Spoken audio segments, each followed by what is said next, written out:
I'm Keir from Gallifrey Public Radio, a Doctor Who fandom podcast and part of the Gonna Geek Network, just like the show you're checking out now. Shows in the network are individually owned, and opinions expressed may not reflect others. Find other interesting geeky shows at GonnaGeekNetwork.com. Quoting series creator Joseph Mallozzi from his josephmallozzi.com blog. Quote, "It's with great sadness that I confirm the news. SYFY has cancelled Dark Matter after 3 seasons." End quote. Hey legends, Josh here from On The Bubble podcast. Thanks a bunch for listening. This is episode 2, I guess, of season 2. It's also part 1 of a 3-part mini-series that we're producing around the cancellation and the eventual fan campaign to save Dark Matter.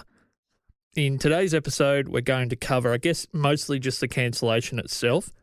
So as the episode progresses, you'll work out it wasn't really just a numbers thing with Dark Matter. It's a really interesting look into the business, and also Dark Matter being a cult show meant that the fan reaction was met with a lot of ire. So that part of it will be interesting, which we're going to actually cover in part 2. So the fan campaigning element will be in the next episode. And then in part 3, we're actually going to do something we've never done on the Bubble podcast before. And that's, I guess, we're going to share our own feelings, thoughts and impressions of the show, what we think they got right, which characters we liked, maybe what they did wrong, if there was a ratings dip, maybe why that was the case. And we haven't really done that before. So if you're a long-time listener, you'll be like, oh, well, I thought you guys were trying to leave that stuff out. In season 2, it's back in. The reason is that I'm a TV lover, and the people that I talk to about TV are TV lovers. We're not journalists. So every 3rd episode from now on is going to be us talking about the show where we loved or we didn't love, or for whatever reason we think it shouldn't have been cancelled or we understand the cancellation. So I'm really excited about that. So once again, we're not journalists, we're TV lovers. So a bit of a perspective change, I guess, for season 2 of the show. And that's probably enough housekeeping for today. At Joshua C. Liston on all the social platforms. You can email the show, josh@onthebubblepodcast.com. And if you want to support the show, if you think that it's enjoyable or you want more people to hear it, or even just to hear it more often, you can go to patreon.com/Joshua C. Liston. That's patreon.com/Joshua C. Liston. Okay, that's really enough plugging. So let's talk some Dark Matter.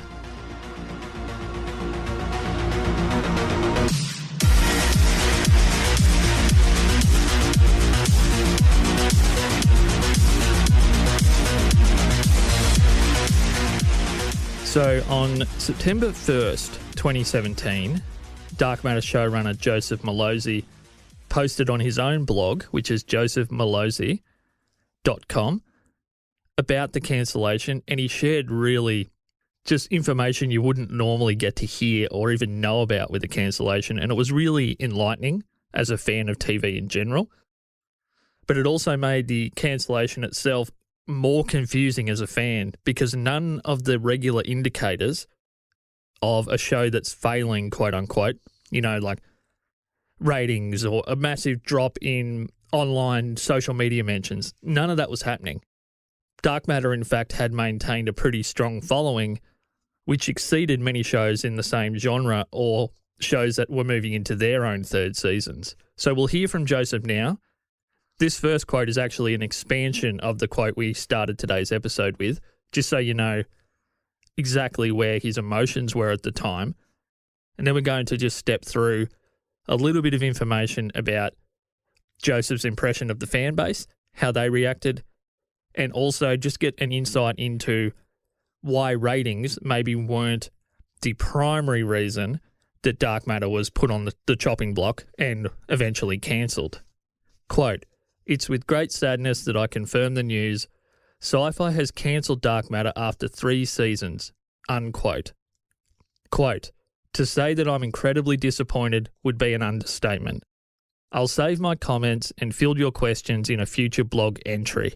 For today, I just want to extend a heartfelt thanks to my amazing crew, my wonderful cast, and to all of you, our incredible fans. You all deserved better." End quote.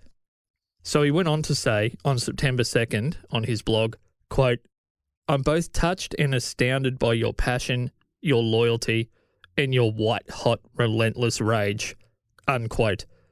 Quote, "As we rolled through Dark Matter's third season, I was feeling cautiously optimistic about a renewal.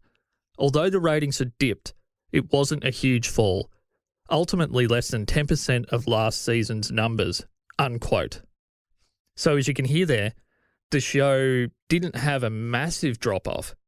Many shows, radio shows, TV shows, streaming platforms, whatever, they can have a percentage swing either way, which isn't enough to shut down the business or to shut down the program.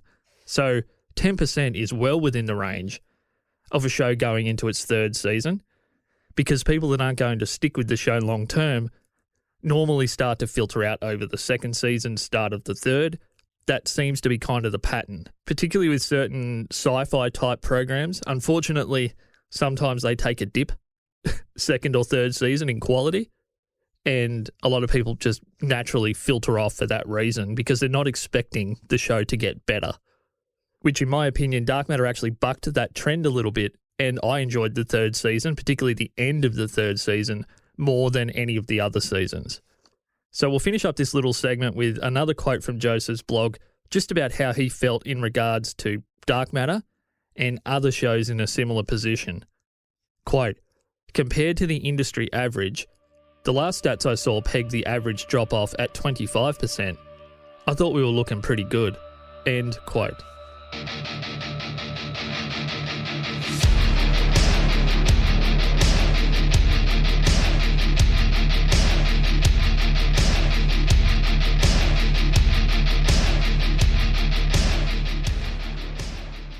So as you can hear there, Malozzi was clearly both, I guess, disappointed and, seemingly a bit confused.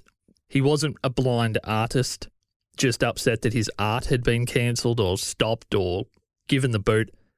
The metrics by which the industry would normally judge a property weren't playing into this particular cancellation the way they normally would be. And there's a reason for that, which we'll talk about now.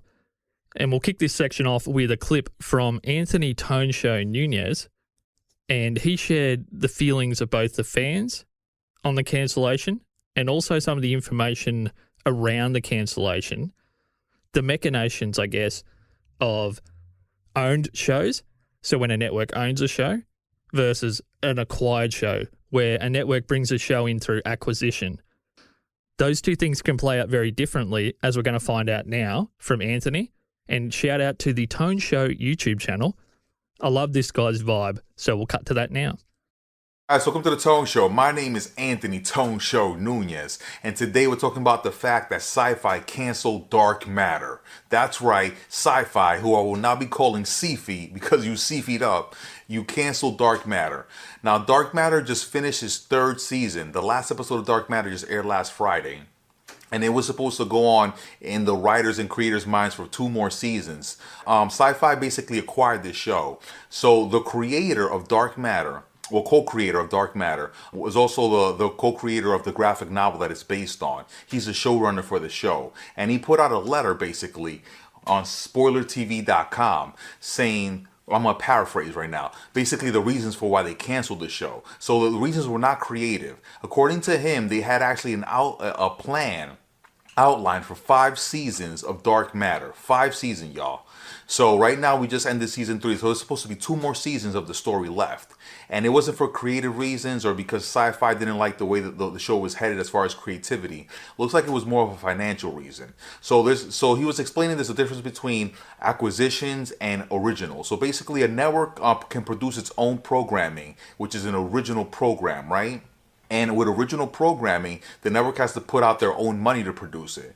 But there's more rewards as far as the back end in the long run, because you have licensing, you can have merchandise, you can take that show and offer it in syndication, you can then put it on Netflix. So there's more back end money coming from something that they completely own outright. Dark Matter is an acquisition, something that it's not a sci-fi original, but that they acquired and put on the network. So it didn't cost them as much because they didn't have to produce it from the ground up, but it still cost them. But they didn't have all the licensing and merchandising and control that the network wanted.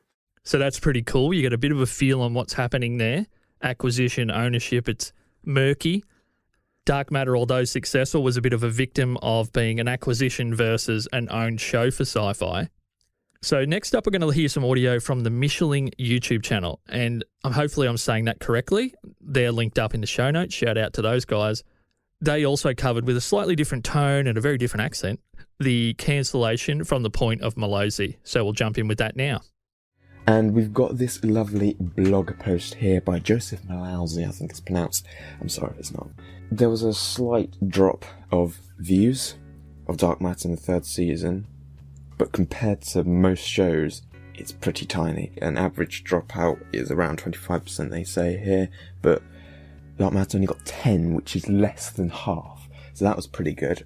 He went up and said SYFY that it'd do a pitch for the seasons 4 and 5, sort of what's going to happen, but they said, I think something not to bother because it's not a creative problem, that's not why it's being cancelled. So he goes on to say that's probably to do, the cancellation is probably to do with financial. He's gone into quite nice detail of, but there's a complete original product that's made and funded completely and owned completely by the channel, but like the BBC has like Doctor Who that's completely owned by them.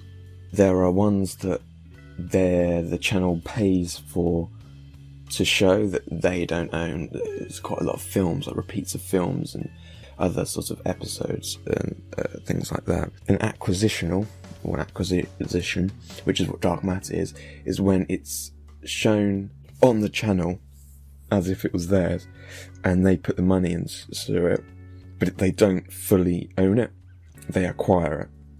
Meaning, down the line, they earn less money, even though, as it says here, it's cheaper to make than their own original product. So that's probably why it was cancelled. Well, I just find it fascinating. Both the Tone Show and the Michelin channels both focused in on the ownership and acquisition element of the cancellation. It's something I knew about from talking to John J. Joex, who's written myriad pieces and several books about cancelled television. The idea of the front-end expense equaling more back-end profit or more back-end revenue versus paying less up front but sacrificing less long-term, which is the case with Dark Matter and SYFY, how that can map to the priorities of a network when it comes to a renewal or a cancellation. Fascinating. So we'll go back to Joseph's blog now. This one is also from September 2nd, 2017, and I looked around for a better way to explain owned content versus acquired content in TV, and I actually couldn't find a better source than how Joe explains it in his own blog. So I'm going to quote this directly all the way through this particular paragraph. Thank you to Joseph as well. If you ever happen to hear this, I really appreciate your blog just being incredible and also still being up a couple of years later, which is awesome. So quoting josephmalozzi.com, September 2nd, 2017, quote, "Working against us was the fact that we weren't a SYFY original. We were an acquisition. For those not in the know, an original is a series that is developed by the network and, more importantly, owned by the network, allowing them to monetize the show through things like international sales, streaming, etc. The network pays a lot more, but presumably reaps the benefit down the line. Ideally. An acquisition, on the other hand, is a show that will cost the network considerably less, but doesn't offer those alternate revenue streams because there is no ownership stake." End quote.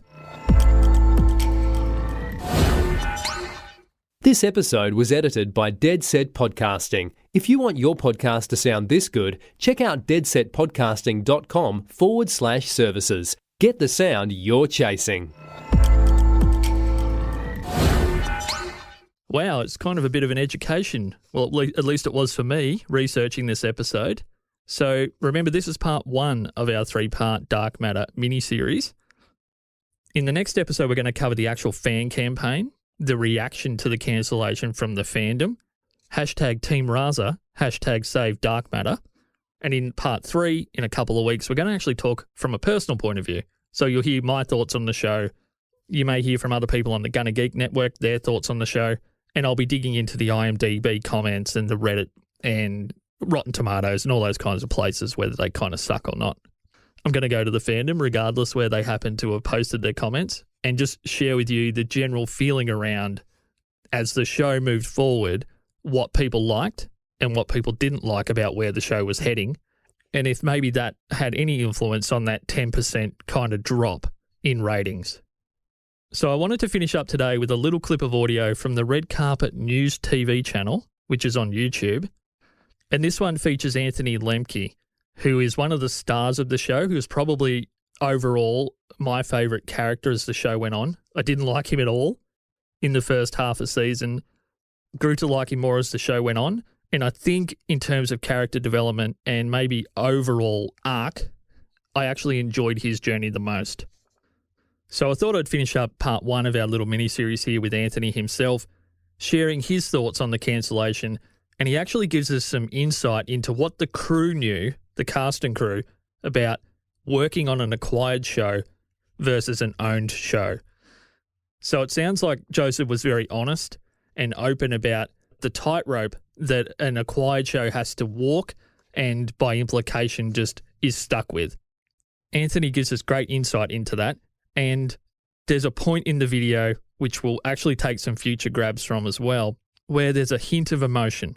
He's very level-headed and very professional in the clip you'll hear today, and as it goes on over a couple of minutes, and I encourage you to click on the YouTube link in the show notes for this video, he does show a little hint of emotion, which I loved as a fan, and season 4 of this show, and I'll finish up with this, would have taken them from X and made them Y. And I'm talking about going through the whole alphabet again and arriving at a second Y. That's how much bigger the stakes would have been. So seeing Anthony's emotion around that was fantastic. Okay, thanks so much for checking out On the Bubble podcast, The Renewal. If this is your first time here, if you're a long-time listener, thanks for sticking with the show. I really appreciate you guys. Just the feedback from the Killing episode that I received was amazing. More so just the fact that people were happy the show was back. So it wasn't just me that was happy, but it was people that were listening were happy. Thank you to all the team and all the people involved with the Gonna Geek Network for your support. Thank you for retweeting the Killing episode. That really got the show moving along again, and it felt great to be back. And I'm really excited to see what the network does this year in 2021. The world needs a break from reality and all that wrapped up in a really well-produced package, and I think that that's what we're doing with Gonna Geek. So proud to be involved. On the Bubble podcast, to listen, share, support, you can click on the Patreon there and do anything else you like to do with the show. Get all the links for today. And yeah, I'll leave you with this. Hashtag Team Raza. Hashtag Save Dark Matter. Catch you later. How do I feel about it? I think surprised was the first one. I mean, our numbers were pretty strong. We knew if you read Joe's blog, if anybody reads Joe's blog, he sort of intimately went through the economics and politics in behind that decision. And that's something that we were aware of from day one. We knew that our show was in a different position than a show that was owned by a network, and that puts you in a more vulnerable position. So we knew that. We knew that if anybody was ever to go, it would most likely be us first. That said, we were surprised. Yeah, we were as surprised as I think the fans were. The network had given us a fair amount of support in that previous year. The numbers were pretty good. There was one little soft lull in the middle of season 3 for about 3 episodes, and then it came back really strong. And so I think we were surprised. That's the first thing. The second thing is, disappointed. Really disappointed. I love this show. I love this character.